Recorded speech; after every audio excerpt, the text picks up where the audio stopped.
Awards and proclamations. Item 3.1, the day of April 28, 2017, as Arbor Day in the city of Salina. Dawson Counts and Umar Sandhu, Tree Advisory Board youth members, will read the proclamation.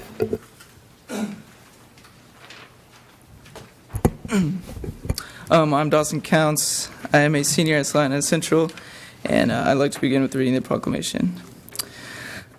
Whereas in 1872, J. Sterling Morton proposed to the Nebraska Board of Agriculture that a special day be set aside for the planting of trees. And whereas this holiday, called Arbor Day, was first observed with the planting of more than 1 million trees in Nebraska, and Arbor Day is now observed throughout the nation and the world. And whereas tree reduce the erosion of our precious topsoil by wind and water, cut heating and cooling costs, moderate the temperature, clean the air, produce oxygen, and provide habitat for wildlife. And whereas trees are a renewable resource, giving us paper, wood for our homes, fuel for our fires, and countless other wood products. And whereas trees in our city increase property values, enhance the economic vitality of business areas, and beautify our community. And whereas trees, wherever they are planted, are a source of joy and spiritual renewal. And whereas Salina has been recognized as the Tree City USA by the National Arbor Day Foundation and desires to continue its tree planting practices. Once again, we're Tree USA, right? Okay. Are you going to do anything? Yes. Friday. Tell us about that. Friday at 10 in the morning, 10 a.m. with the assistance of some students at Kansas Wesleyan. We plan to plant a crabapple tree by the Student Life Center. And the purpose of the crabapple tree was because it blooms purple, which is relevant to the Kansas Wesleyan. Good idea. Anything else? Okay. We'd also like to give each of you a copy of our tree planting cost pamphlet. All right, great. Thank you. I'm a tree lover, so you're coming to the right people here. Thank you.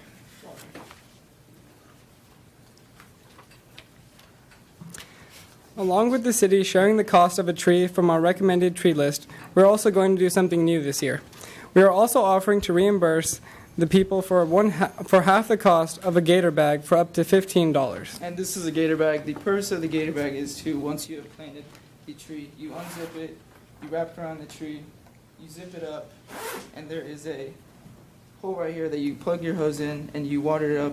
And the holes at the bottom, the bag, make it to where the water slowly drips down to the tree so it can have sustained water instead of overwhelming it all at once. We hope this helps people to keep alive those new trees that they have planted. We are the first city in Kansas to begin this Gator Bag initiative. We are also excited to tell you that 60 new trees have been planted at Salina Central High School. Along with the building addition, the new trees are already making a big difference on how our campus looks.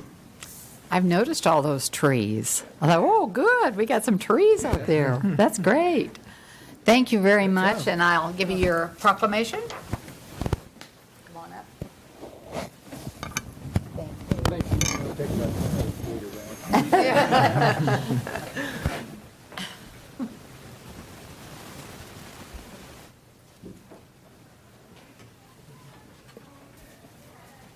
Thank you, Sid, too. You too.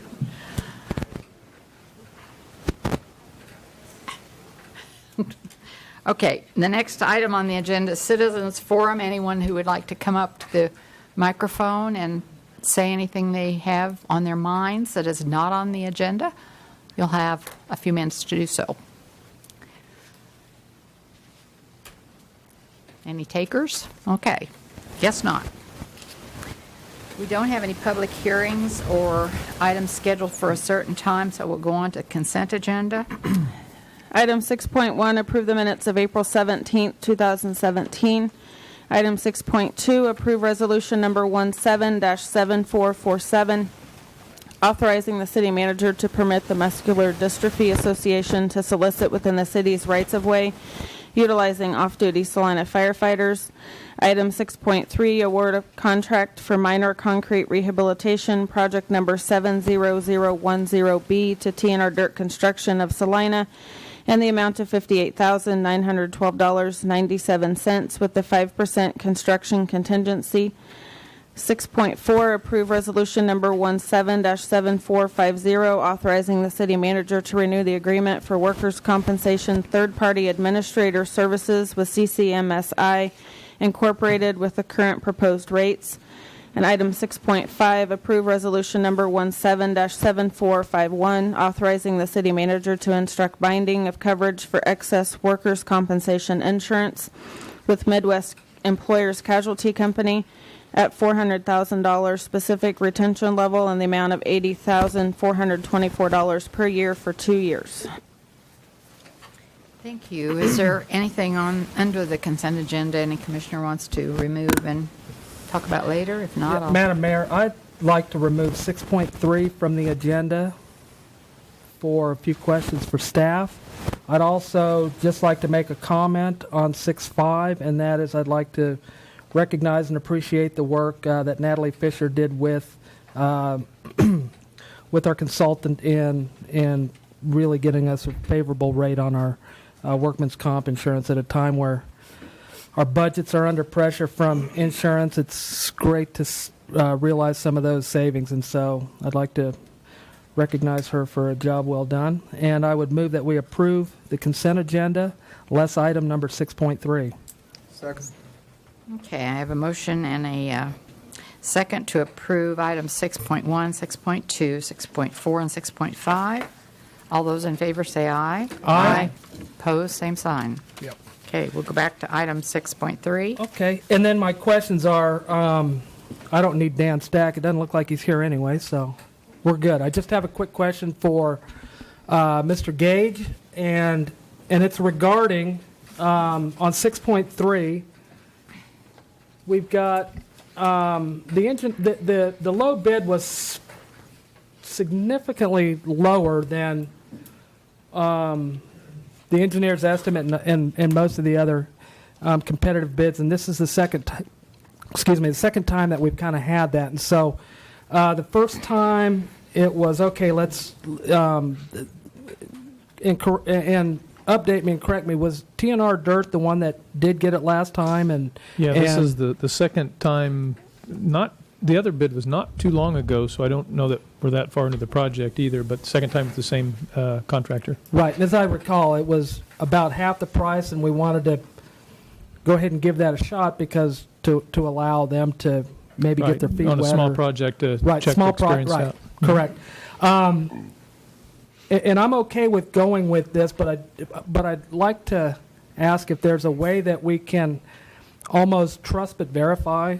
Is it possible that rather than wait till everything's done and if problems occur, have an audit done on this? Is it possible to, when the work's being done, to be extra vigilant and have the inspector maybe, and I don't know if it would require matching badge tickets with engineering specs or, engineering quantities and so on to make sure we're getting, full depth of the product and so on.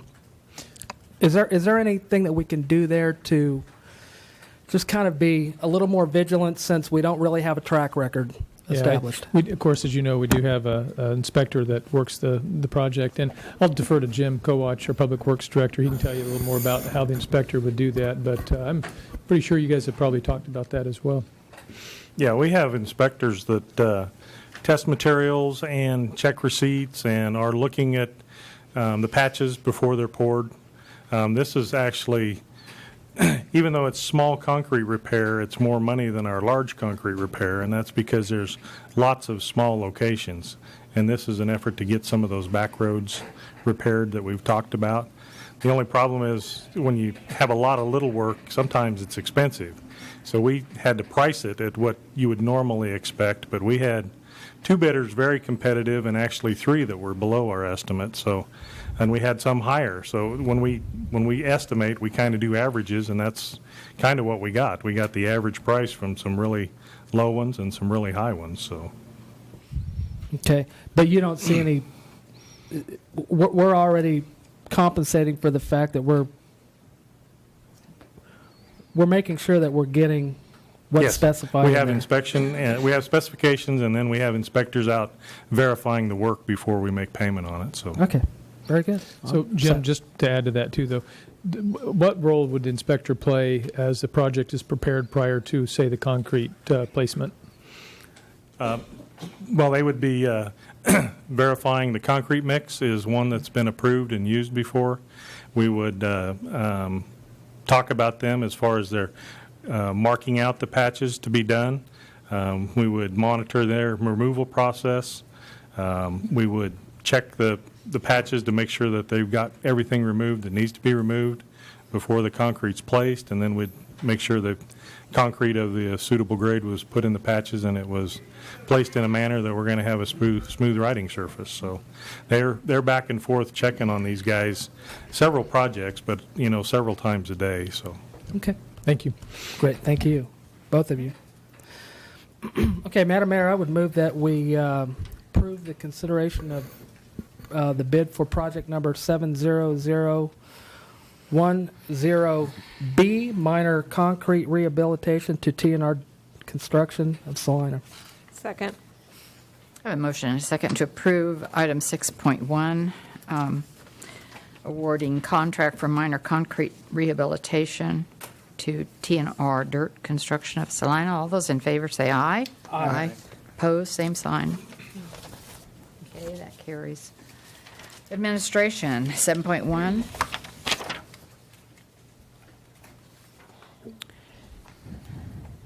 Item 7.1, second reading, ordinance number 17-10882, amending Article 10, signs in the Chapter 42 of the Salina Code. Okay, any questions? Well, almost a question or a comment. Been actually just driving around town, deliberately looking to see what's in people's yards. And actually, most homes in Salina that I drove past don't have any signs. There are a few fundraising signs that are up right now.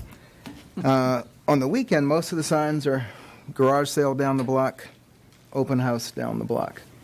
And those seem to be the two signs that are going to be particularly hit hard. And I will note that most of those were improperly placed in the right-of-way. So even without the rules that we're proposing, technically those should have been picked up and replaced. The question would be whether or not these could be placed in someone's residential property to advertise something going on down the block.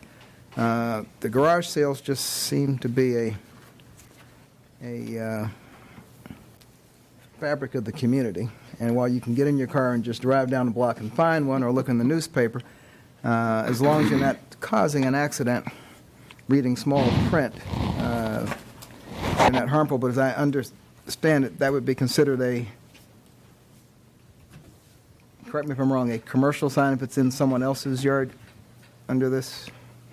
Well, the way the current ordinance that you're dealing with is drafted, and I'll ask Dean to come up and clarify if I misspeak, but whether it's garage sale, which is an allowable sign on the person's property who's having the garage sale, and what was the other that you looked? Open house. Oh, open house. Again, under this, it would be legal, continue to be legal as long as it's on the property of that would be open, where the house would be open.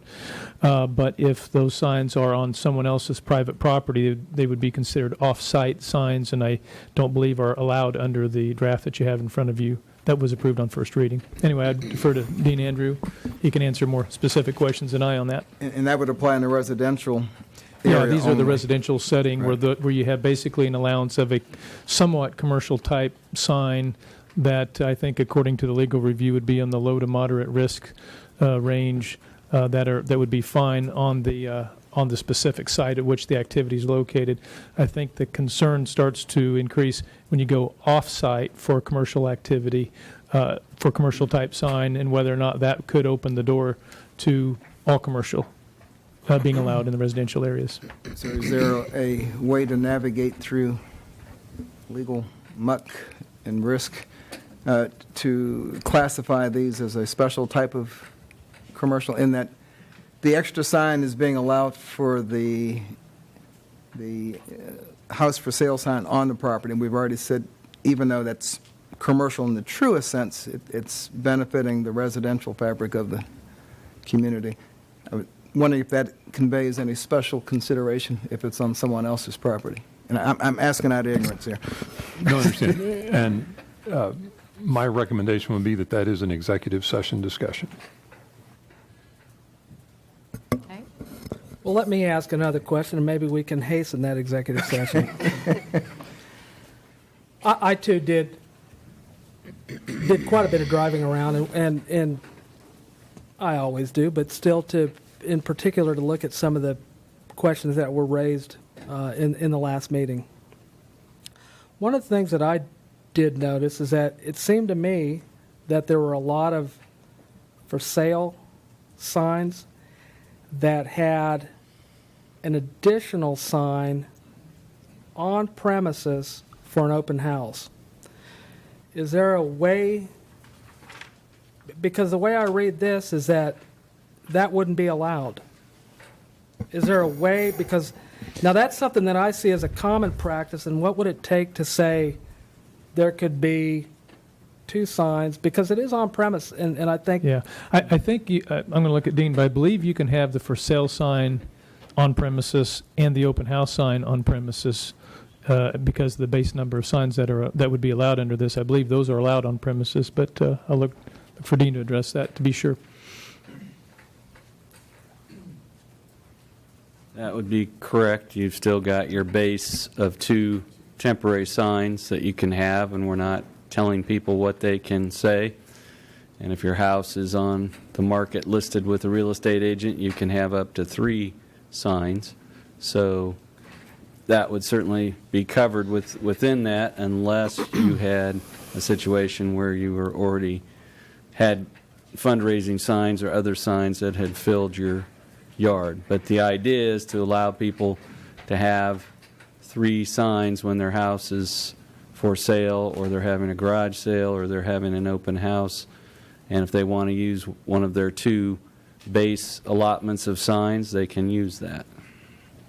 So if you wanted to have 1 garage sale sign, 1 open house sign, and 1 for sale real estate sign, that would be permissible, Okay, as long as it's on site.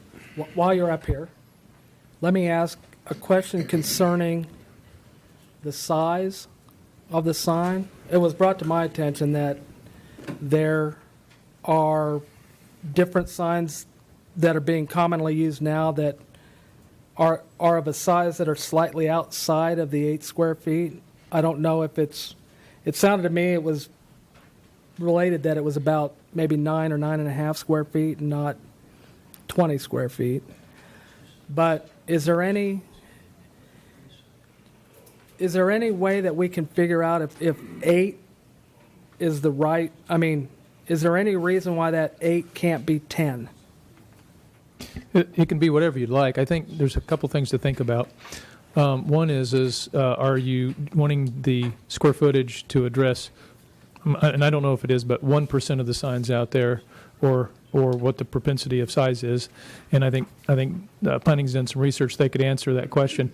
The other thing you have to be a little careful of is, depending on how that is put together, once you get above a certain height, if it's not placed right in a corner, you're going to create a site triangle issue. Now, theoretically, that would be in place today, so I don't know that you would make it any better or worse than it would be today, and I don't know that we actually get a lot of calls for that with those signs. So Right, I don't know I it's a don't big think deal. the concern was there about needing to go higher. It's just that I think because I think 6 feet was right, but even if you go 6 feet, 8 square feet is only 1.5 feet. Yeah, So I'd defer to Dean and the research that they did on the sizing. Well, I don't know. We didn't just look at signs. We went out and measured them throughout the community. We didn't find any single sign that was as large as 8 square feet, even the Okay. swing signs and even the signs that had extra riders on them. Okay. None of them was above 8 square feet, and about 90% of the signs we measured were 5 square feet or below. So the main discussion we had was whether 8 square feet was too large, given the prevalence of signs in the 4 to 5 square foot range. Okay. That's I think there what might most may people. have been a worthwhile miscommunication to there. compare notes on how staff measures the square footage of a sign. Mr. Andrew, you might, that might account for the distinction. Yeah, basically, if depending on the structure of the sign, we don't include the structure itself, but basically we take a rectangle around the portion that has a message on it. So if it's a swing sign, we're not counting the post or the hanging arm. We're just measuring what's from there. We don't measure the supports. We don't measure the air that's between the bottom of the sign and the ground. We just measure the face of the sign that has message or logo on it. And you're allowing for both sides of the sign, but just counting the one flat Correct. two-dimensional surface. So the focus on the measurement's just the sign, one side of the sign face, which, Right. when you think about the sign structures and the space that could be taken, that's a pretty liberal approach to it. Okay. There are not many, but there are a few communities that count each face as a square foot. But if you have a 3x2 sign, it's a 6 square foot sign, regardless if it faces two directions, it's still 6 square feet. Thank you. Any other questions? Did that Any public? obviate the need for executive session? Let me put something in front of you. You may want, this is an option for you, you may want to see if there's any citizen input before we go into executive session, because it could cause you to address more than one question, potentially. Public input? Please give us your name and your address, please. My name's Grant Warhurst. I represent Midwest Siding here in town. I was curious on what brought on the contractor signs not being allowed in the yards at all anymore. The state requires us to have a license, and that license is required to be shown on our signs and on our vehicles. Right. And now we're not being able to put those signs. Right. Mr. Bankson probably. I can certainly For address legal. that if that would be helpful. The policy that we are striving to achieve, as I understand, is to preserve, well, let me take one further step back. This discussion is principally generated by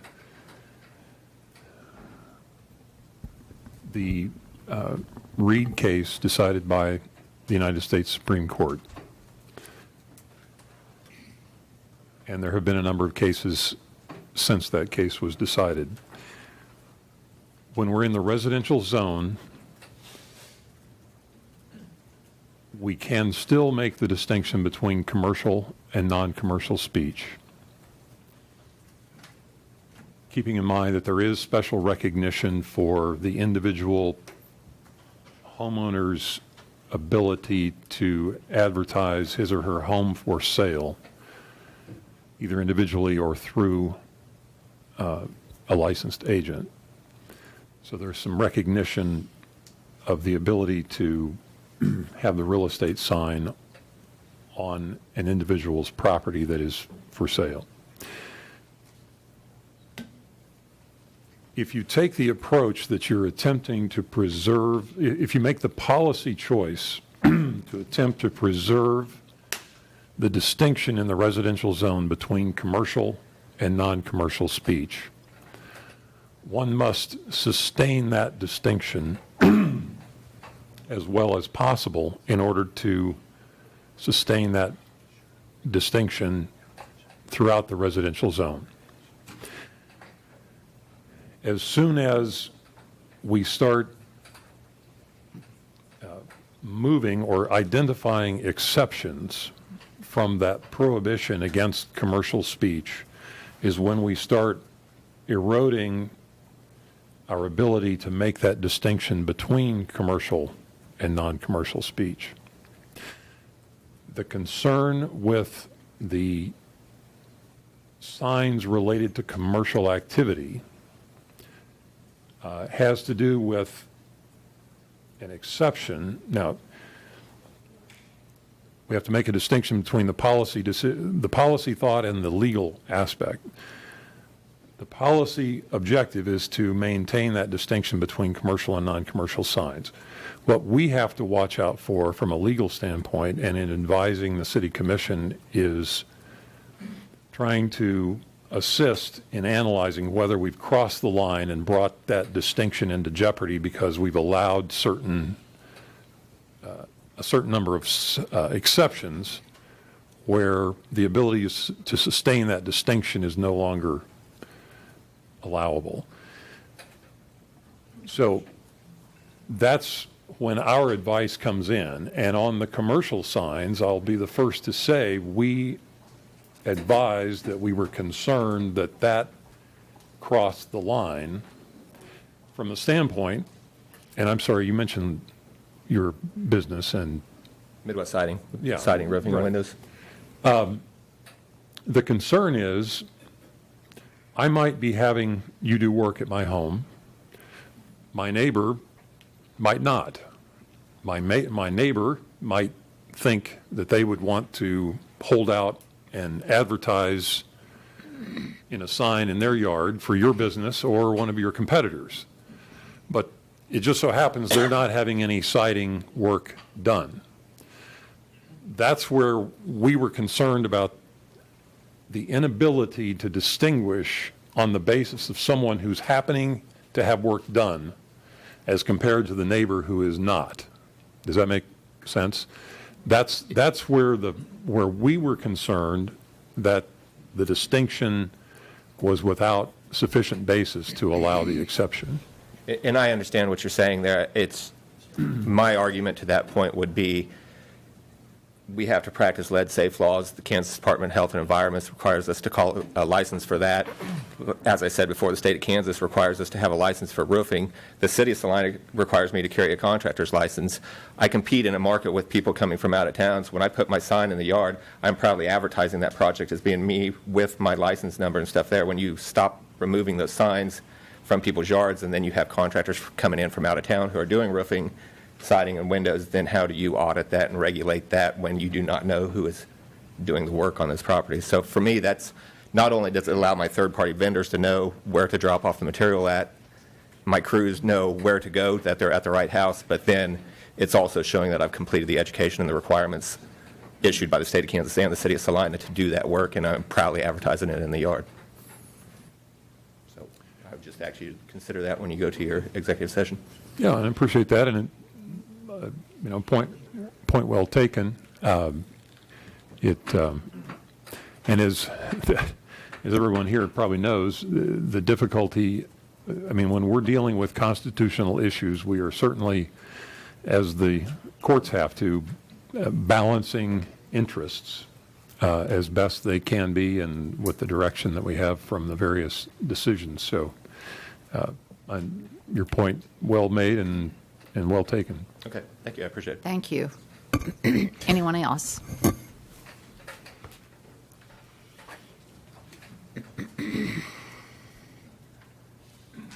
Hello, Chris Rost, Coldwell Banker, Antrim Piper Winger from here in Salina. Here representing some points on behalf of the local association of realtors. Unfortunately, I was unable to stay long enough to make comment at last week's meeting, but I've done a little homework on having our association legal staff review the proposed ordinance, and there were a couple issues that they saw with the proposed ordinance. One would be, I understand the difference between commercial speech and free speech,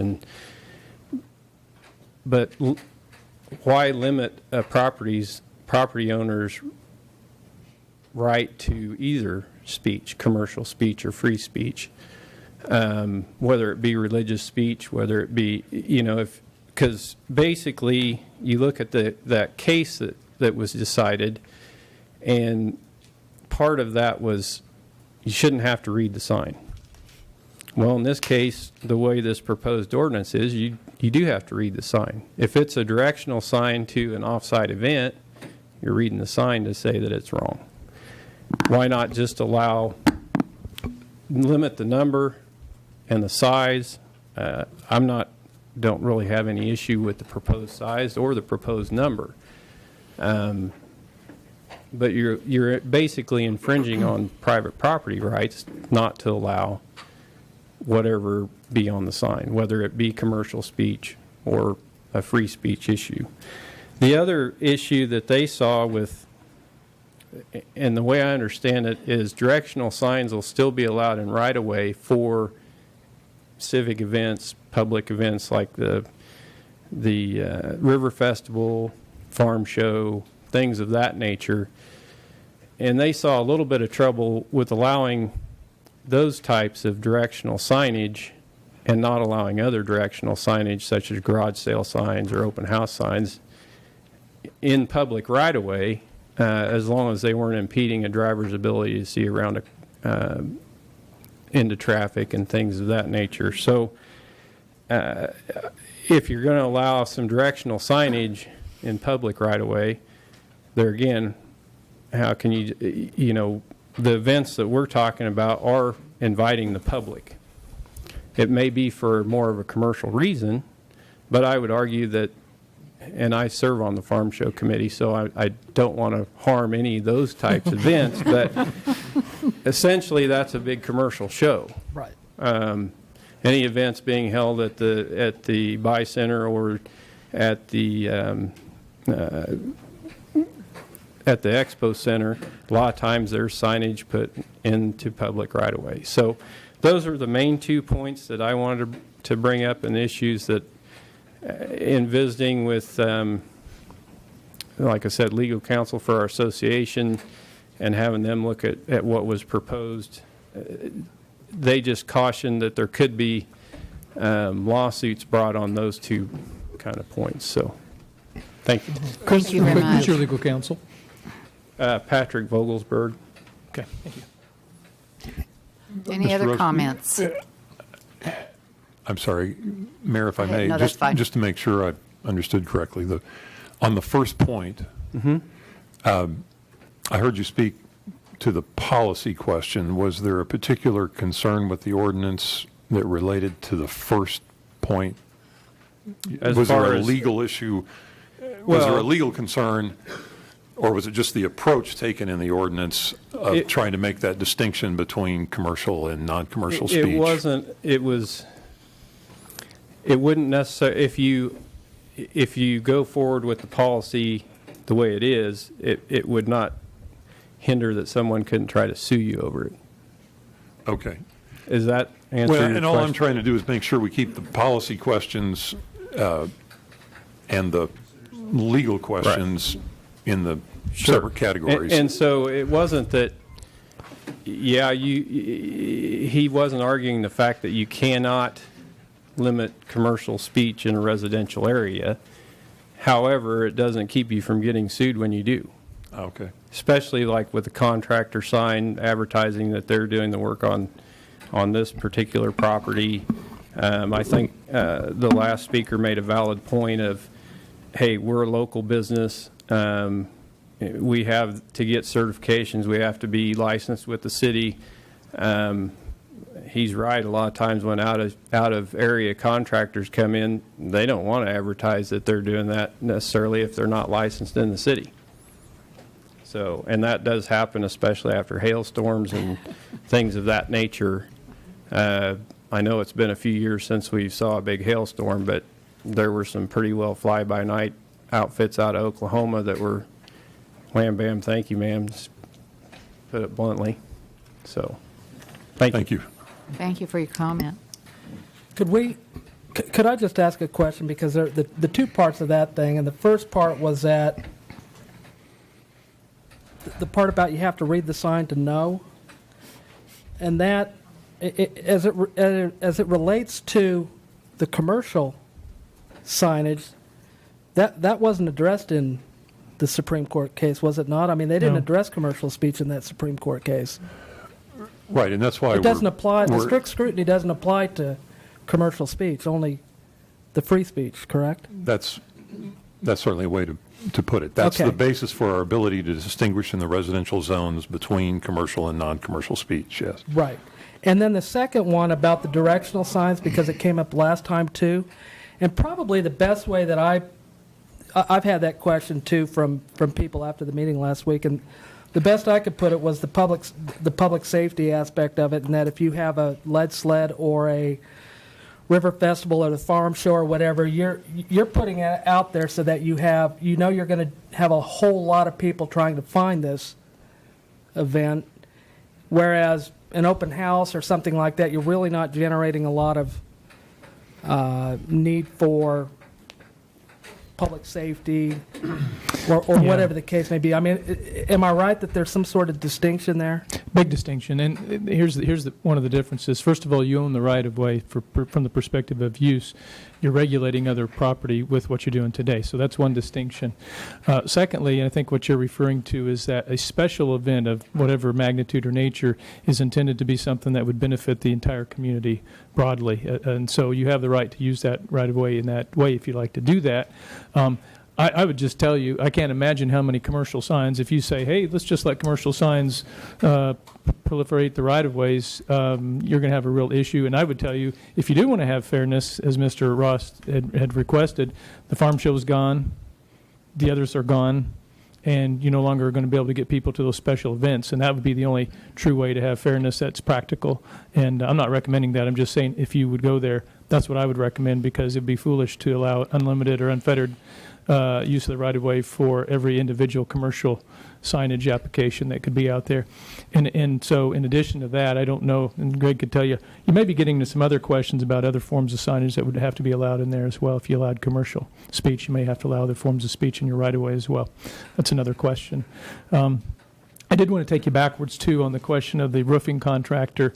We did have a chance just to look at the statute.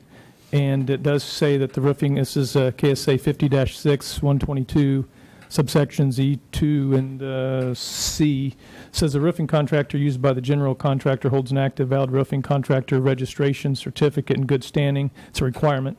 And the general contractor secures a copy of the roofing contractor's registration certificate and has it available for inspection during business hours at the location where the roofing services are being provided. It doesn't stipulate that it has to be on a sign or on the vehicle. It would need to be in a vehicle or in a pocket or something like that, but not necessarily on anything. But I think what he posed was more of a practical question than a legal question anyway, with regards to how you think that affects contractors that are here versus those coming in, and whether or not that has any impact whatsoever on our ability to enforce bad contracting practices. Is there any other public comment?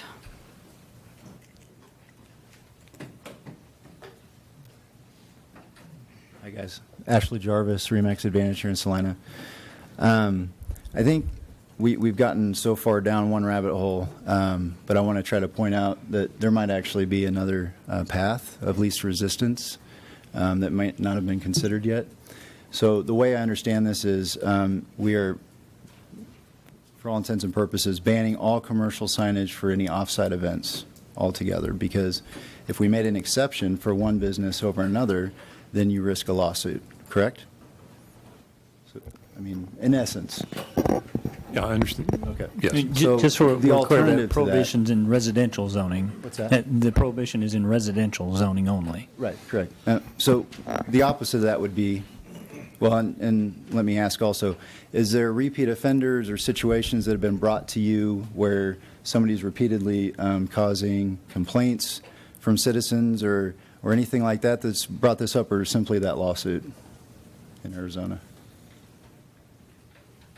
Yeah, what prompted to look at the sign code is the Supreme Court case that dealt with residential signs and the content neutral aspect. And one of the things that was brought up is, it was a question I think that Mr. Rost had asked, which is why wouldn't you allow commercial speech as well as residential speech on those same 3 signs or whatever signs, that number of signs that might be allowed throughout the year. And they could do that. Mm-hmm. Typically, when you look at cities, most cities will regulate and keep, even today, prior to this U.S. Supreme Court decision, their intent and usually their ordinances will keep most commercial messages out of the residential areas. Now, that in itself is a by itself is a policy question because they could allow those in. The question really is if you want to keep them out, and then we start getting into, for example, the real estate signs and even garage sale signs. There are some signs that have some commercial speech nature that start to open the door a little bit, but presumably don't open it all the way to all commercial speech. Whereas if you go a step further, possibly, I don't know, these guys will talk a little bit later about off-site, but other circumstances, if the door's then open all the way, then you are to the point, but kind of by default, of allowing all commercial speech. And at that point, it makes sense to say, you just allow both. And it's not necessarily a bad thing, I wouldn't say, but I think that would be the decision they would have. Yeah, so I guess the point I would make is that the big cities do a lot of things that people living in Salina, Kansas don't want. I mean, that's why they live in Salina, Kansas. And so I don't necessarily think that that's a good reason to make a decision for Salina. If we've shown that we police ourselves well enough and our neighbors, respect our residential neighborhoods enough to not allow a whole bunch of unnecessary commercial signage. That being said, rather than try to allow this commercial sign or that one and make specifications, you could basically do what's been done, which is allow all commercial signage, but limit the size, limit the amount that you can put in the yard, and then if we have repeat issues with offenders and so forth, then we have this conversation. No one's businesses are hurt. No one's property rights are infringed on. And this is a moot point. I think that the urge to want to do something because Supreme Court ruled on something, I understand that. However, if it's going to do the things that I just listed, I would greatly consider maybe the alternative, which Salina has proven. They're not getting out of control with the commercial signs that are already in residential areas, the open house signs as well. And as long as they're willing to get permission from the corner lots and so forth, I don't think that my neighbor on the corner should be told that they can't allow me to put open house directional to help sell my house. So the alternative rabbit hole I'm talking about is do nothing and just basically say all commercial signs under a certain size and only so many be allowed. So, thank you. Thank you. Any other public comment? Come up to the podium, please.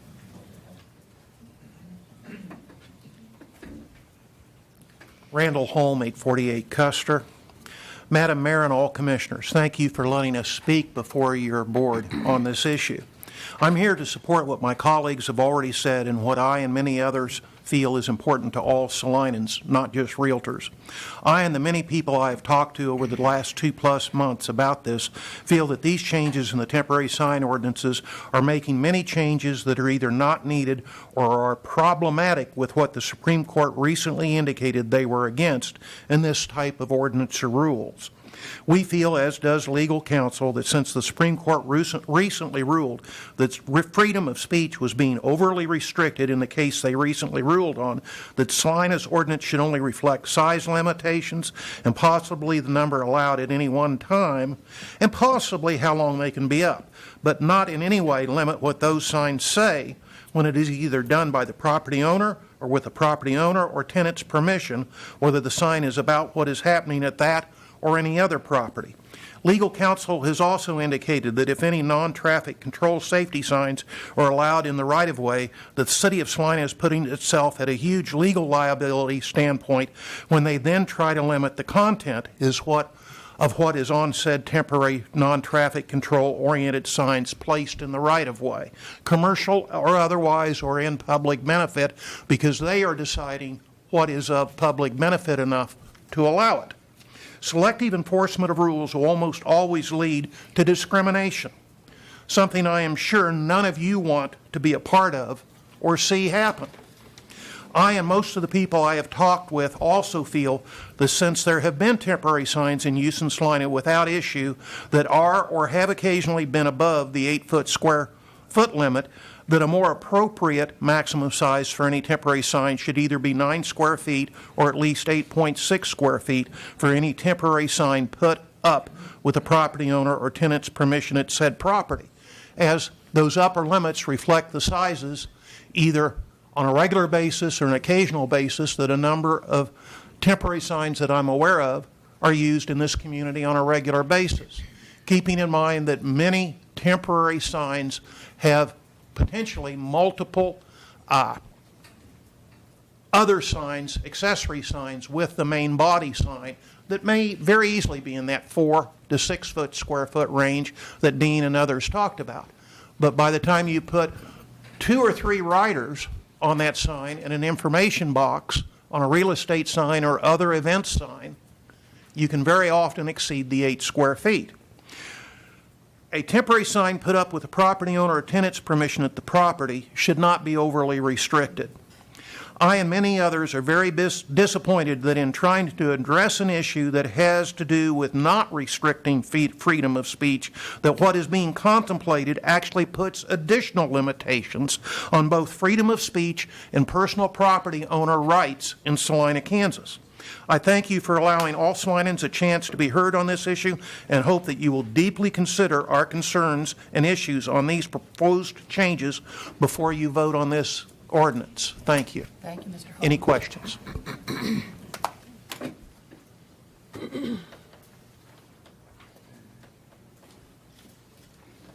Any other public comment?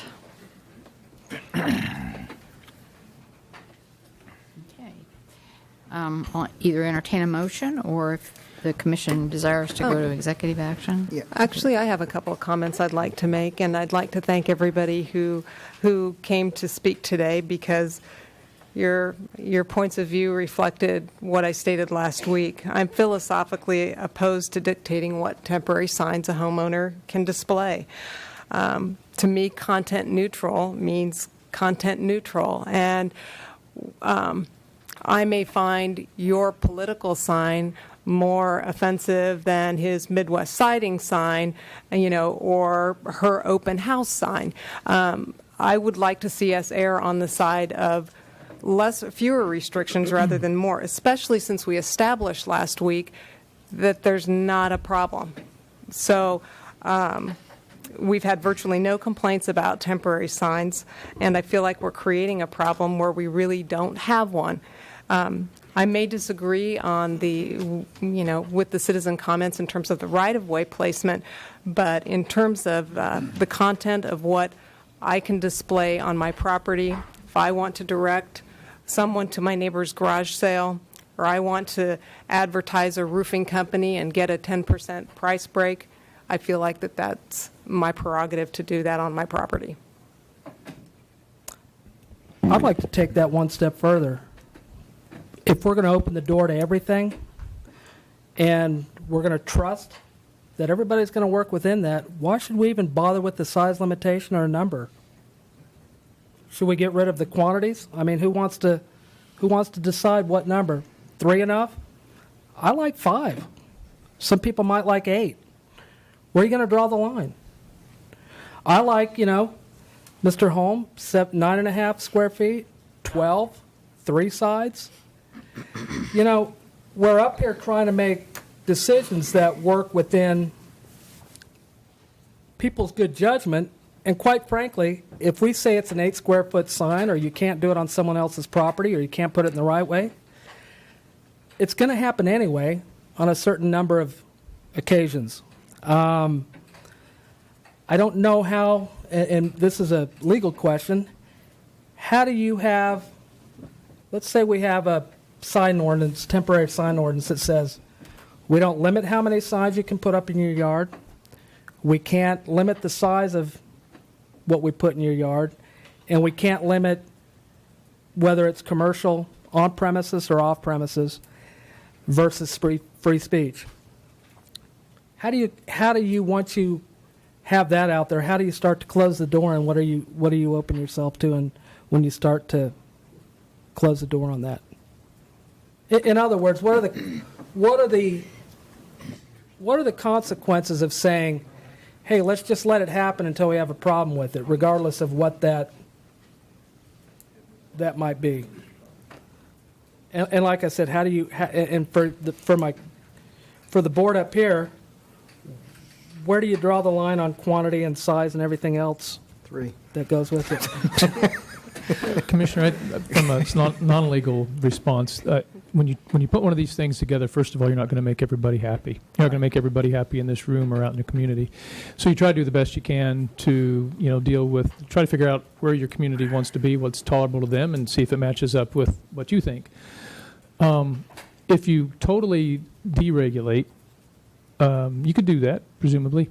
The neighbor who doesn't like the sign for whatever reason isn't going to have a say. That's really, in my mind, what it's going to come down to. Because we won't change our mind just simply because we find somebody in the community who doesn't like it. That's too bad.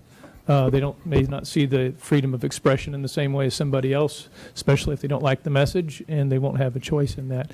Now, today, that's really not a lot different in the sense that the U.S., I don't want people to get confused, the U.S. Supreme Court decision was about residential areas and the freedom of speech, content-neutral speech, not including commercial speech, non-commercial speech in the residential areas.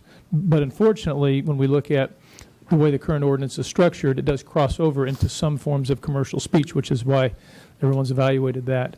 But it's not really intended to be about commercial speech. But you end up there because every city allows some level of commercial speech in a residential area, though rarely do you see it totally unlimited. But it doesn't mean you couldn't do that. So you have the point of it all is you're trying to make a decision on behalf of the community. You have no idea what the community wants. They don't know what they want. It'd be too difficult to ask. There's too many scenarios and so forth.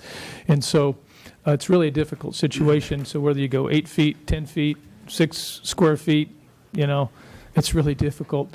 I do have trust on the size of what staff measured. I don't think when we look at just the face and not the frame that we're going to run into any issues with the 8 foot in size. I really don't expect that's going to be an issue. I think that it is difficult, and you guys will talk here in a little bit about what commercial you can bring in while still trying to keep certain commercial out to the point that you can't keep certain commercial out anymore. And that does prompt a question as to whether with your sign faces it could be any form of commercial or non-commercial speech. And I think that's a legitimate policy question that you're going to have. And I asked the question, I hope that it was recognized as sort of more of a hypothetical and to almost point out the extremes that you can go to, because I certainly wouldn't want there to be completely unlimited and unfettered signs everywhere. But just an example, though. If it was open to, I could put whatever commercial speech I wanted to off premises anywhere else. Nothing would stop me if there was a for sale sign in the lot next door to me that I could put a realty sign advertising XYZ Real Estate Company is the best real estate company in Salina on my lot, and my other 5 neighbors could as well. Sure. And there's nothing stopping that. So it's basically, hey, what kind of advertising do you want to do? And can we please? You see what I'm saying? Is that's the possibility that we open the door to. Okay, how do you close that door? I mean, there's one thing to say, Bill Smith Realty is the best real estate company in town. That's a commercial sign. Bill Smith is a great guy who sells houses. Is that a commercial sign? Or is it free speech? You know what I'm saying? It's like, how do you get, where do you draw? I mean, because I don't have a problem with the commercial signs on premises. I just have a problem with the commercial signs off presence. And quite frankly, if the big worry is whether or not you can put a arrow for an open house, I guess you have to decide if you want to open your entire community up to commercial signs everywhere because you want to allow an arrow for an open house or whatever, then I guess that's as you would say, that's a policy statement for us. But I just don't know. I'd like someone to tell me that's a good trade-off. Yeah, I think you guys will talk about the arrow here in a little bit, and so I won't talk about Okay. that. But again, what you're trying to do, usually commercial messages are not typically accepted in residential areas, big or small towns. It doesn't matter. Just certain folks like them, certain folks don't. You don't know who those folks are. You don't know who likes them and who doesn't, and you're never going to know. So you're kind of guessing. That's just part of what you have to do sometimes. You're going to guess that. So, but the point of this is that if there's a degree at which, and I can't tell you legally what the framework is for that. That's what Greg and the gang's for. But there's a degree at which, and Greg appreciates that too, that if you go too far into the commercial realm, that you may have the policy choice of opening it up. I don't know if a real estate open house arrow or whatever it might be, or garage sale sign will get you there or not, but there's a degree at which you will have to contemplate the whole message thing. So that's about all I can do to help you with that. Greg, can I advertise a liquor store or bar and grill sign in my front yard if I allow all commercial speech? Certainly. Does it matter if I'm 500 feet from a liquor store or anything like that? You can advertise the dance place if you like. Yeah, I mean, it would be open to all commercial speech. Okay. Now, on the other side, though, if it's non-commercial, there are things that you could have on a sign under the non-commercial content neutral that others might find offensive as well. So I don't know if one's better than the other because either side will get you some Well, of that. I'm just saying, if I get to a point where I say everything's great, but boy, that kind of commercial advertising isn't very good, then do we start to open that door to where now we don't allow to be categorizing our commercial speech ordinance with intermediate scrutiny? We're now kind of... That is the threshold question in dealing with this matter. Is we spoke of it a little bit last week. It's where you start. And you have to stay with where you start, if that makes sense. There is no working toward the middle. You end up, as closer you get to the middle, the more trouble you're in. Right. So it does begin with that threshold policy question of whether that distinction is to be sustained or not. Commissioner Davis? Madam Mayor, I move to recess into executive session for 10 minutes. And certainly try. Better make it 15. 15 minutes to discuss with legal counsel matters subject to the attorney-client privilege for the reason that public discussion of those matters would waive the privilege and adversely affect the city's interest in the matters, and reconvene at 5:15. Second. I have a motion and a second to convene into executive session. All those in favor say aye. Aye. Opposed, same sign. If I may, Mayor, just for the public's benefit, I want to assure everyone that we are very conscious of the distinction between the legal questions that the governing body might wish to pose and we answer as compared to the policy question. We cannot discuss the policy questions in that closed session, and we will not. So you know that.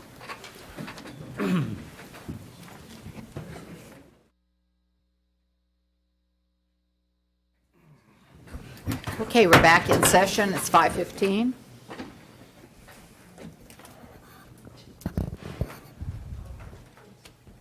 Okay. I guess I should assure folks we were not discussing the policy in the room, but just legal questions, and it is difficult to separate the two.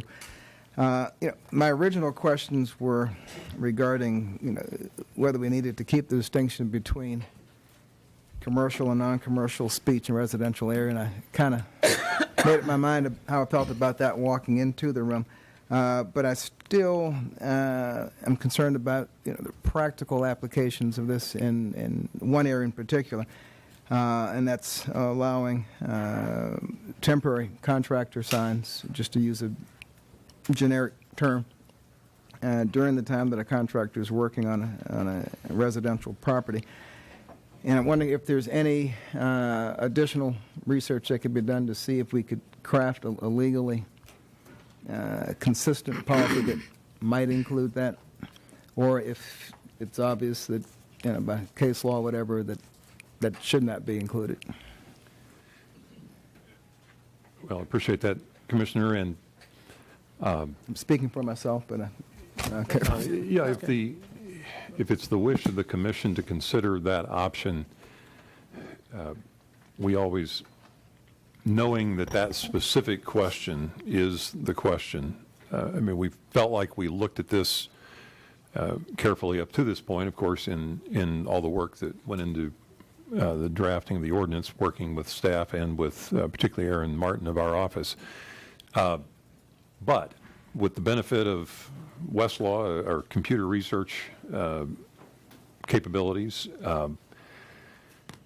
if the majority of the commission identifies a particular change in the current draft of the ordinance that you all would like us to look at, I think you have a combination of things. One, I assume it would be helpful for the public to be aware that you might wish to consider that change to the current draft. And secondly, give us a chance to fire up the computer and take one more pass at Westlaw and that research capability to see if there is any more specific guidance on whatever that particular additional exception might be. So if that's your wish, we're happy to check that again and be sure that we're giving you the best advice we can. I guess I should ask if I have two other commissioners who would feel the same way. I would be willing to postpone it.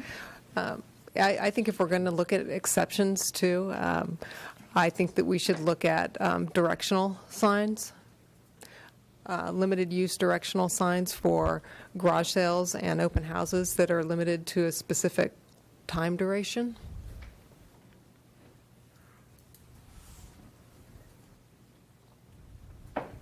I'm sorry, Commissioner, you mentioned the types. Off-site directional signs For open houses, real estate open houses and garage Okay, I sales heard garage sale that have a fairly short expiration time.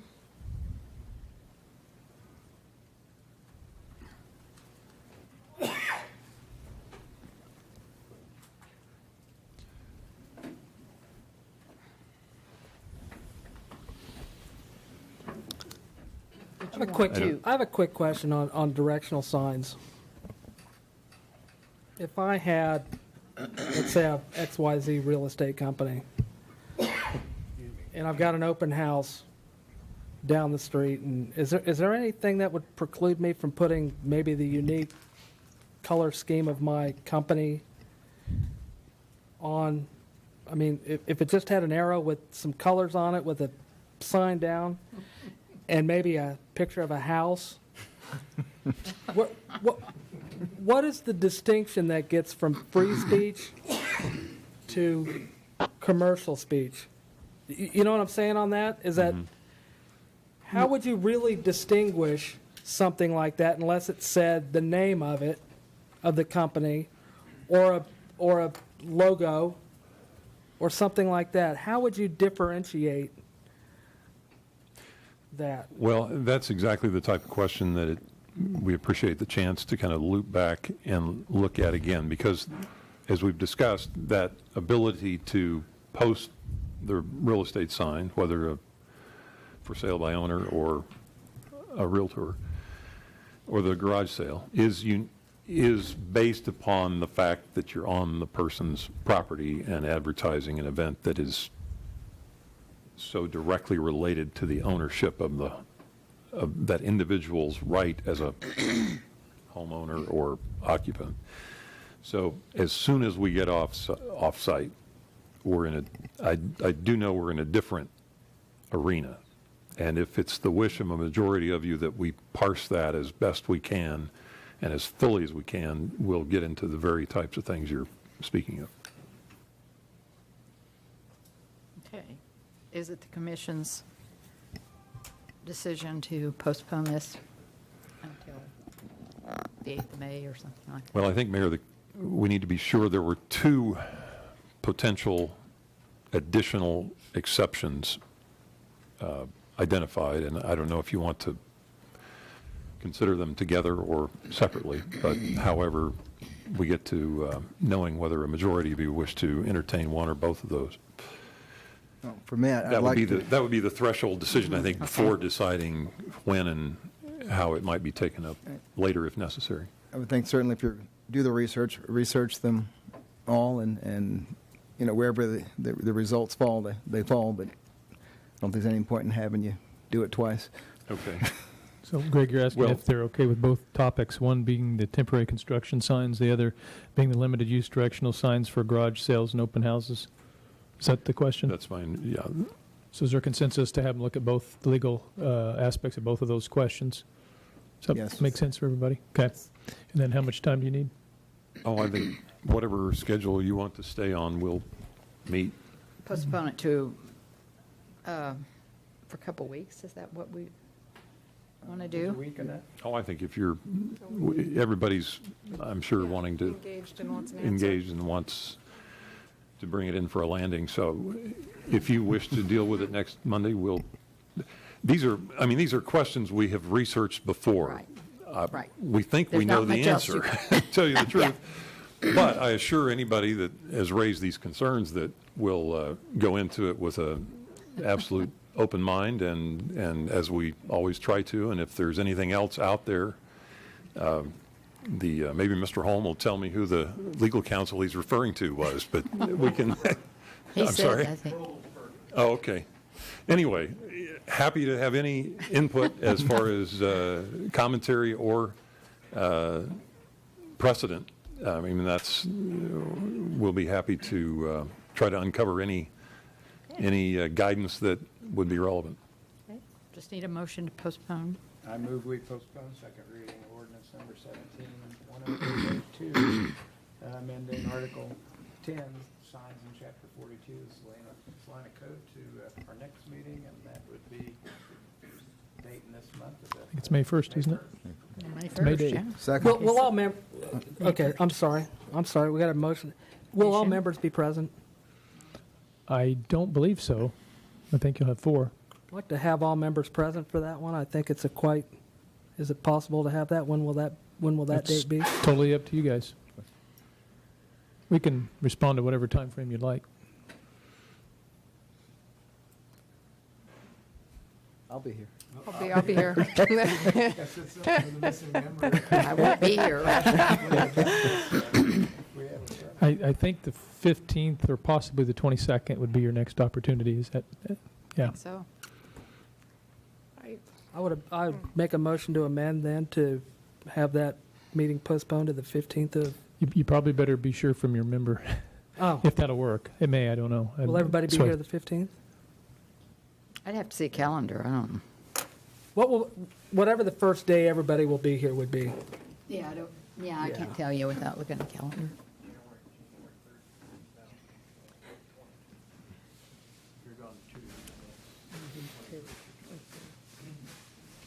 Okay, so let's put it up to, 15th, so that'd be what's the third Monday? 15th. I don't know. Yeah, the 1st, the 8th, and then the 15th. Yeah. Mayor, I thought there might have been a reason you might not have been able to make it on the 15th, but that's why I said it's the 15th or the 22nd.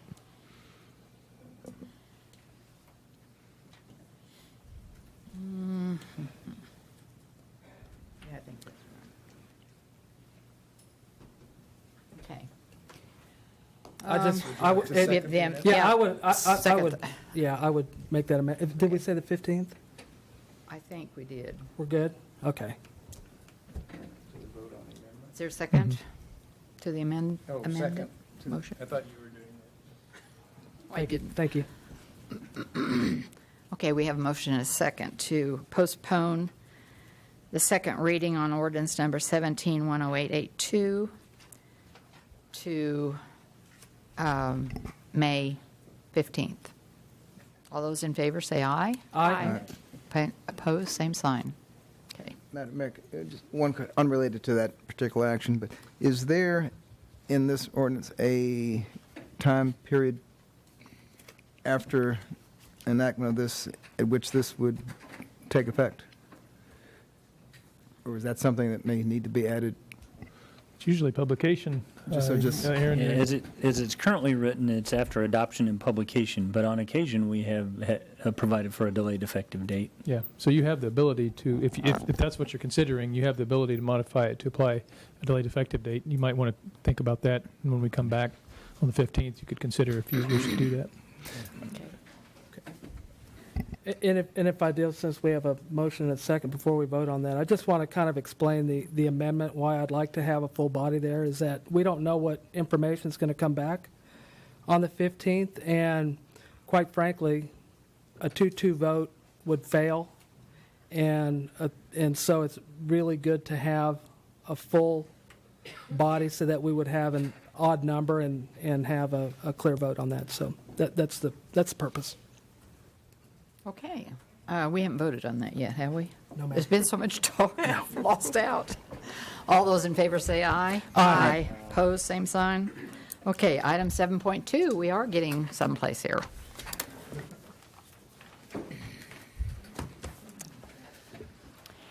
Item 7.2, approve resolution number 177441, authorizing the mayor to sign an agreement for the Smoky Hill River Renewal Project, preliminary design services, project number 7001.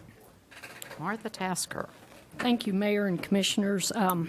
The renewal of the river has been in the eye of our community for decades. And I'm really excited to be able to be the person that brings this to you after decades. So that sounds kind of corny, but that's the truth, and I'm sticking to it. So Good show. We're glad you are too. But we have put many hours into looking at this project over the years, and we have a tremendous master plan that was developed that gives us a great vision for this project. And I'm going to try to move through my staff report reasonably quickly because I know you endured 2 hours last Monday, so I think you probably remember a good share of that. But for those at home, I'll try to at least hit the highlights so they understand what we're doing and why we're here. The Smoky Hill River Master Plan was completed in 2010. It basically defined our community's priorities and goals for the renewal of 6.8 miles of the river channel. In May of 2016, our Salina residents approved a sales tax increase, which included park improvements. And the River Renewal Project is a reasonable park improvement project, and we're looking at renewing 6.8 miles. In August of 2016, the City Commission authorized the path forward for the River Renewal Project. We talked of a two-phase project, with the first phase being the preliminary design of the in-channel improvements for all phases identified in the master plan. The intent was to get to 30% drawing so that we had enough detail to understand what was required for land acquisition requirements, federal and state permitting, what's the real cost for this project, and to allow us construction phasing. And that's what makes it important to be able to look at the entire stretch so we can consider how to phase this for construction. And then also annual operation and maintenance costs. We have to keep our eye on that because we have to be able to maintain this for the years to come. So we have to keep that in mind as we design these phases. The second phase of that will be the specific in-channel improvements that are selected as a result of this preliminary design phase. The Salina policy code for professional services was utilized to select the consultant for this project. RFQs, or requests for qualifications, were sent to 28 consulting firms. We had 5 firms submit statement of qualifications, and I think that's an indication that not every firm handles river renewal projects. So this is truly a special project with limited consultants available to do the work. We had a 5-member selection team that consisted of 4 city staff, myself, Jim Coach, Chris Cotton, and Gary Hobby. And also, as an outside member, we had Jane Anderson from Friends of the River Foundation. We used a formal scoring sheet to determine our finalists to interview. We selected 3 firms to interview, Burns & McDonald, Wilson & Company, and HDR. Interviews were held of these firms, and at the end of the interview process, the selection committee met and we ranked the firms. The top 2 firms were Wilson & Company and HDR. At our meeting, we made a list of what we saw were the benefits, the concerns, and the references that they provided for their projects, and we evaluated each and every one of those in great deal. We met more than once to confirm and talk about our decisions. At the end of our process, the selection committee unanimously selected HDR for the river renewal project. Some of the key factors for that decision, and I'm not going to give you all, but just a few, was that the HDR team had worked together on multiple river renewal projects, and this was an important factor that we included in our request for qualifications. We wanted to know that we were getting a team that had worked together and knew how to do these kind of projects, and they proved that in their interview process. They had a very strong project manager, which you've met, Eric Dove, and well-rounded project team that had worked on multiple river renewal projects, and they were able to hit on all our key aspects in our request for qualification. They emphasized practical aspects of the project. They talked about their experiences with other projects, items that we could potentially save costs with, stormwater treatment, value engineering, just to name a few. And probably a highlight for us was they have a lot of experience working with the U.S. Army Corps of Engineers, and in particular with the Kansas City district, which is the district that we fall in. They also spoke of many funding sources that were available and the projects that they had used this funding on. And their stormwater permitting individual had many years of experience with that, so felt those were strong aspects for them. They had a long list of references. It was a strong reference list. They referred to many projects. What I like to do when I check references is to call and talk about the people that were at our interview and see if they know them and if they worked with them and they have experience, which we found out they did. And as a result of that, they noted that they had a well-rounded team. They understand the U.S. Army Corps of Engineers ecosystem. The one thing that scared me is they said river projects get complicated quickly. So that was concerning. But they said HDR team understands hydraulics, sediments, permits, locks, and dams, and they've done an excellent job, and they would all hire them again. So those were kind of the highlights of what took us to that decision. Once we'd made that decision, we met with the Friends of the River Foundation and wanted to talk through our selection process with them and get their opinions, see if they had any concerns. At the end of our meeting, they were on board and were going to support us with our decision. We notified HDR that they were selected, and immediately after that, set up a meeting with the U.S. Army Corps of Engineers to talk to them about the potential of $10 million of funding for the ecosystem restoration project. So we accomplished that. The city has provided the U.S. Army Corps of Engineers with a letter indicating our interest to move forward in the project, so they're in the process of working through that, and hopefully we'll get word of that in the near future. There's been quite a few changes in what's going on in the city since the master plan was completed in 2010.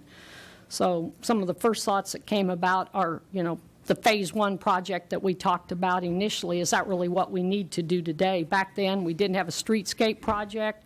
We had not, which pertains from Elm to Mulberry, didn't have that in play, and all of the downtown redevelopment. So the river renewal project really marries up very well to that and gives us an opportunity to rethink what might be the best for our community, what makes the most sense, where can we get our most redevelopment out of. So that's kind of where this preliminary design phase takes us to, is looking at everything that's changed, going back out to the community and getting their ideas on what should we do and where should we go. So it's an opportunity to kind of double check what we said and where we want to go.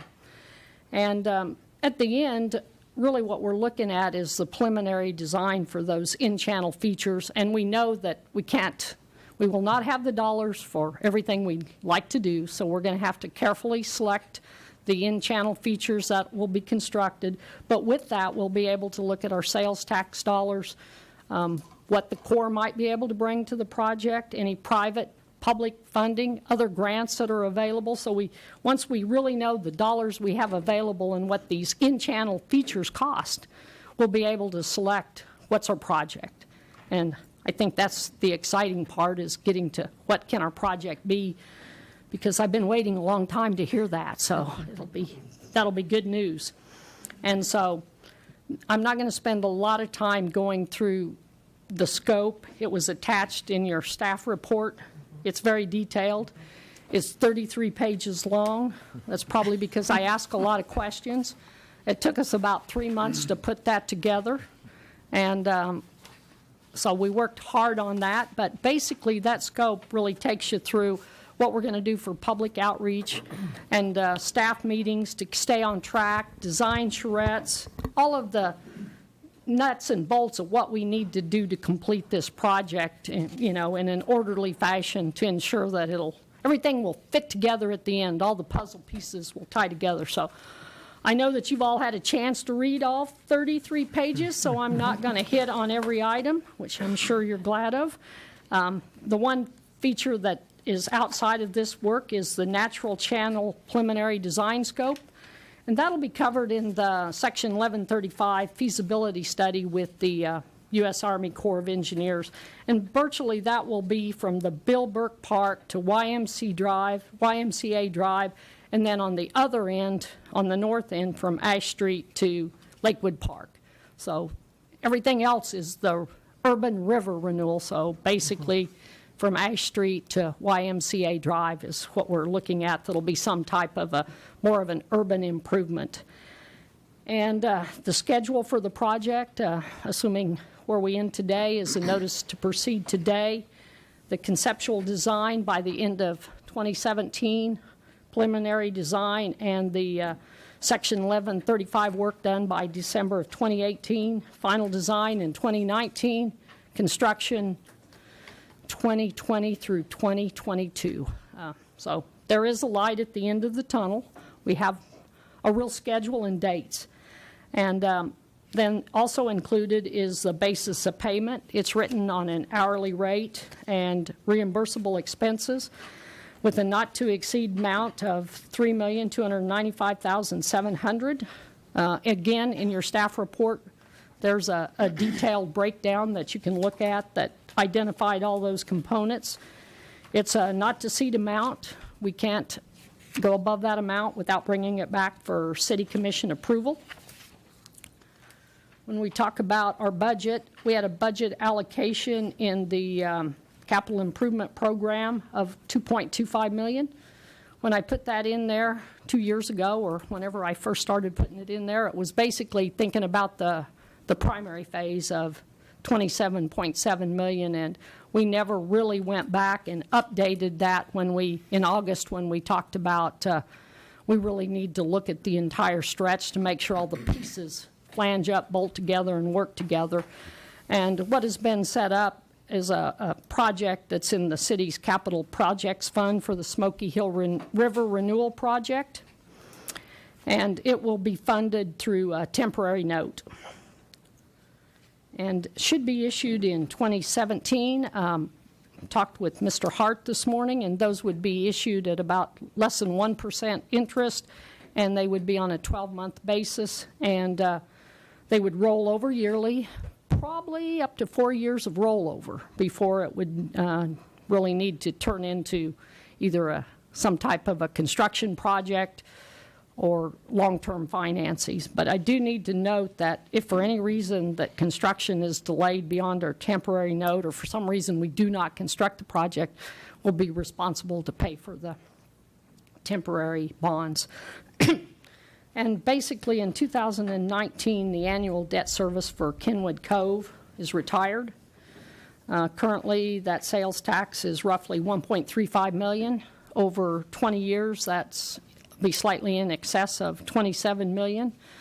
Understand that about $7 million of that will be required for financing, so we have about $20 million left for design, construction, and land acquisition, and hopefully we'll be able to bring in the U.S. Army Corps of Engineers $10 million, and Friends of the River is working feverishly to look for some private-public opportunities for funding, and we still have a list of grants that we intend to apply for the trails and other things. So how much we really have to spend is still out there to be determined.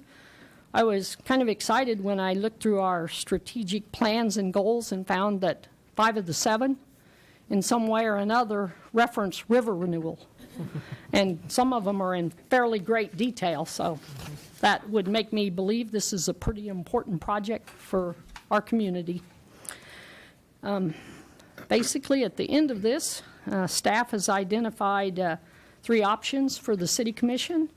The first option is to approve resolution number 17-7441, authorizing the mayor to enter into an agreement with HDR Engineering Incorporated for the Smoky Hill River Renewal Preliminary Design Project number 70014 with the not to exceed amount of $3,295,700. Option 2 is to deny resolution number 17-7441, resulting in rejection of the proposed agreement and engineering service. Or option 3 is to instruct staff regarding amending the proposed agreement and engineering scope of services. Staff recommends option 1.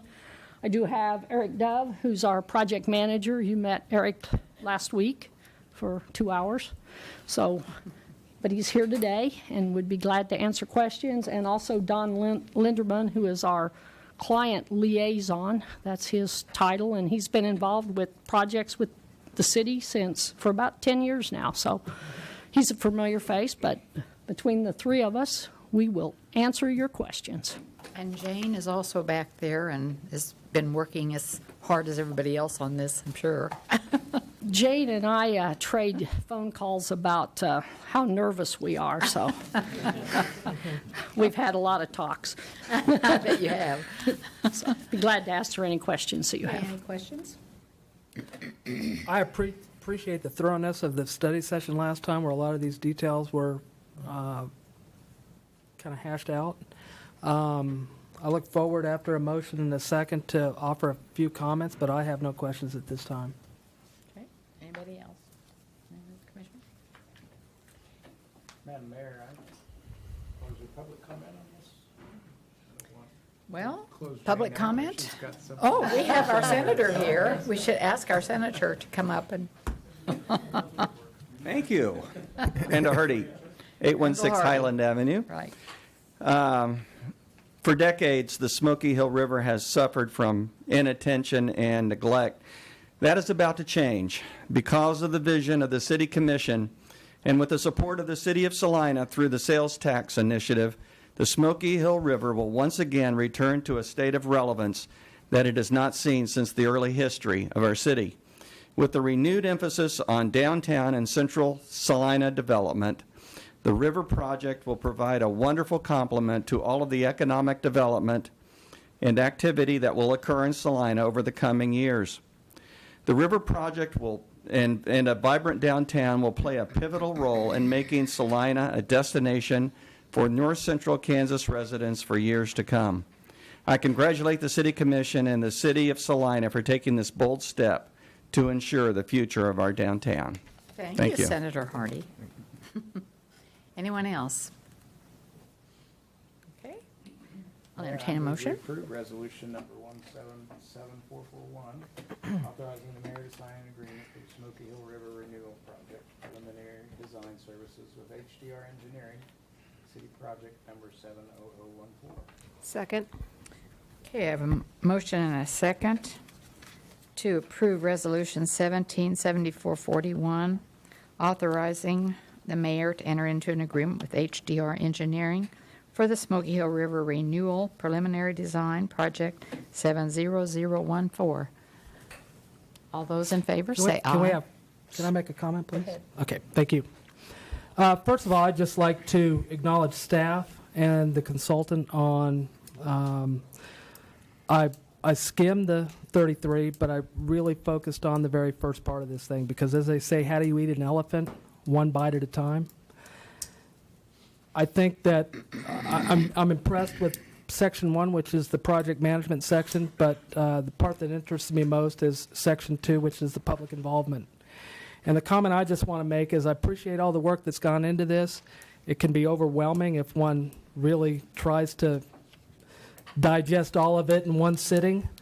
But what I'd like to do in this is I'd just like to encourage all the citizens in town, because we've had a couple of votes on this, and this is a real project now. And I think it is as important that we hear from people that were not in favor of pursuing this project.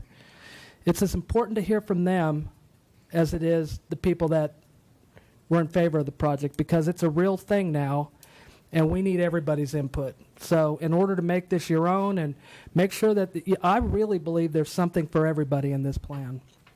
And so I hope that anybody that's out there that was opposed to this, that they will take the opportunity to come in and give their input, so that hopefully you can have some sort of say in something that you like in this plan. And I have other questions about the steering committee and so on, but we can bring that up as we move through the process. But I'm happy, as Senator Hardy mentioned, that this is a project that will not only work well with our downtown project, but help to strengthen the city core, and also about 6.5, 7 miles of river that are in desperate need of revitalization, and also it'll provide us some redevelopment opportunities along the river. So thank you for everybody's hard work. Okay, I would like to say a little something too. I try not to overtake the meeting, but I would like to say that I have been for the river development for a long time, even though lots of older people in my generation were not in the community. I think they have finally begun to come around. And I've told several other people this, but I remember my grandpa took me down on the old river years and years ago, when you could still ride in a boat down the river. And I went out on the dock, got a Coke in a small bottle, and rode down the river in the boat. And I would just hopefully it will be done in time for me to see that again, because I'd like to ride another boat down the river. And I know that Martha Tasker and the group that's been working on this, I have every confidence in them, and I appreciated HDR's and the consultants' review they gave us last week. I thought it was very good. Thank you very much. Okay, I have a motion and a second to approve Resolution 177441. All those in favor say aye. Aye. Opposed, same sign. Okay. We're down to 7.3.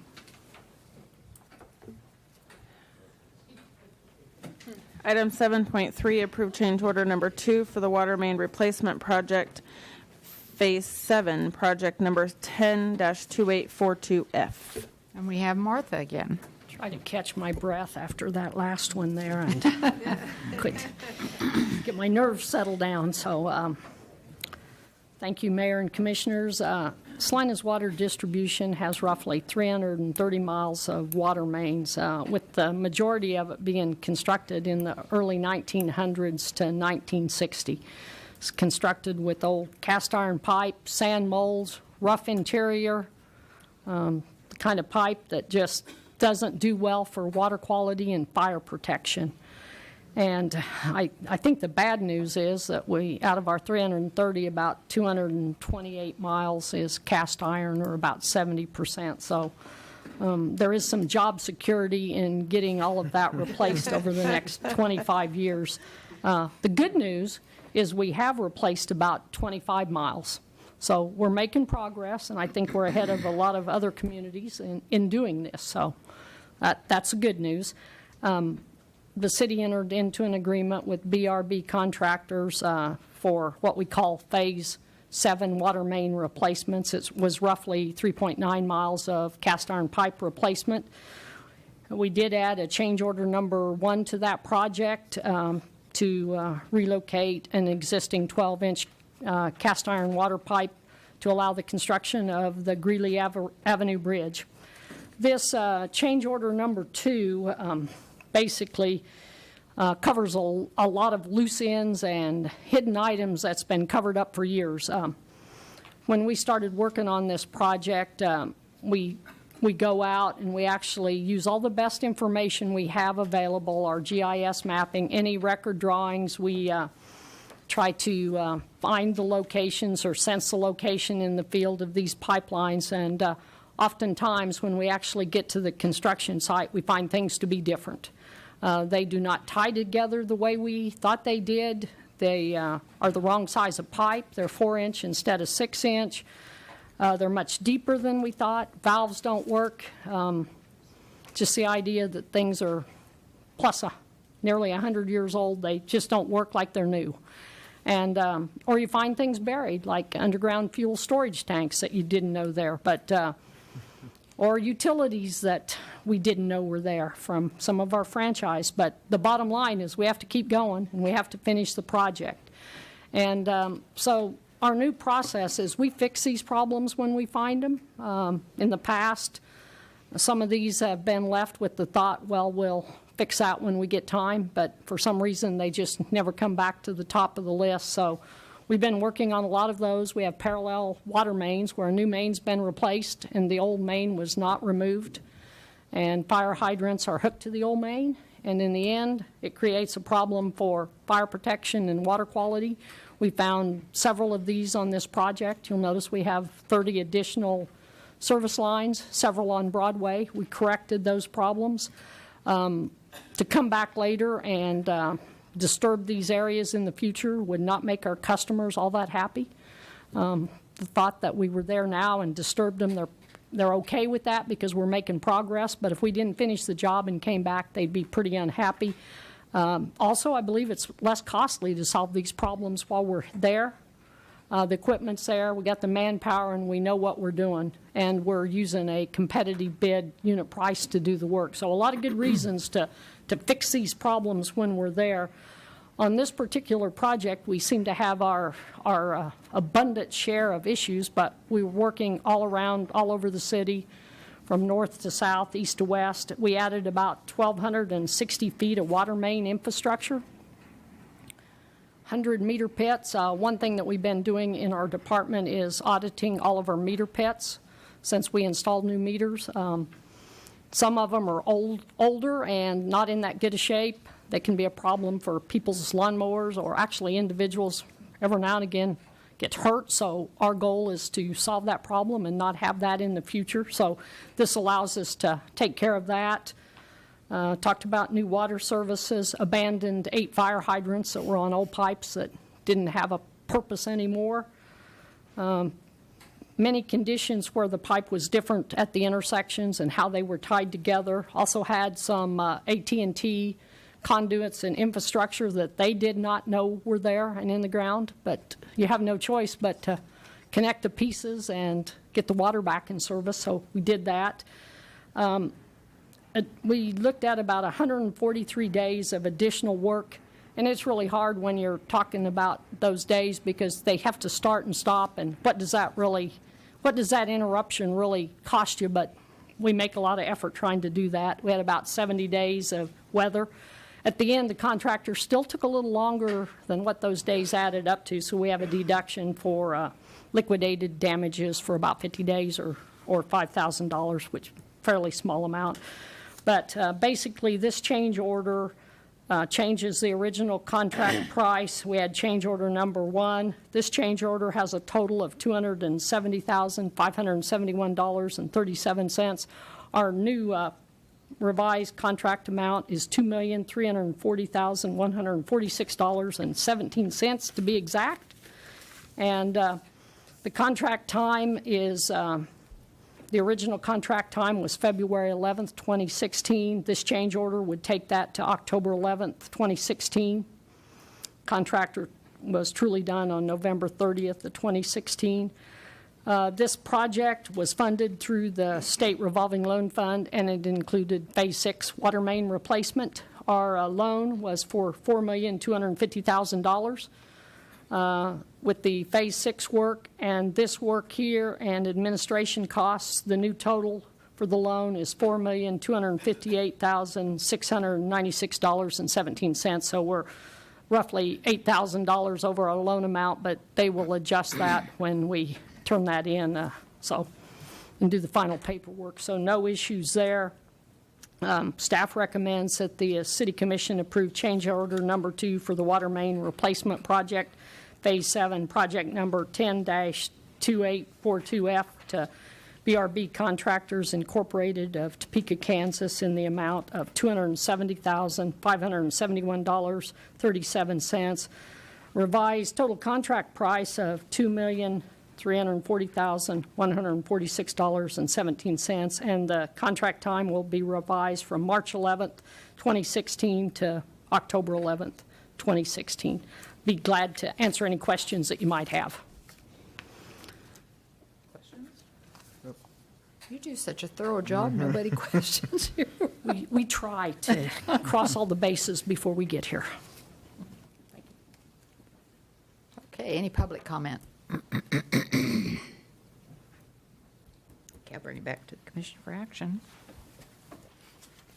Madam Mayor, I move that the Commission approve change order number 2 for the water main replacement project, Phase 7, project number 10-2842F to BRB Contractors Incorporated of Topeka, Kansas, in the amount of $270,571.37 for a revised total contract amount of $2,340,146.17, and revise the contract time from March 11, 2016 to October 11, 2016.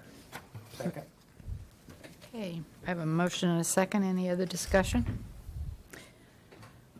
I have a motion and a second to approve change order number 2 for the water replacement project, Phase 7, project number 10-2842F. All those in favor say aye. Aye. Opposed, same sign. Okay. Other business, I wondered if we could get an update on funding for downtown redevelopment or star bonds.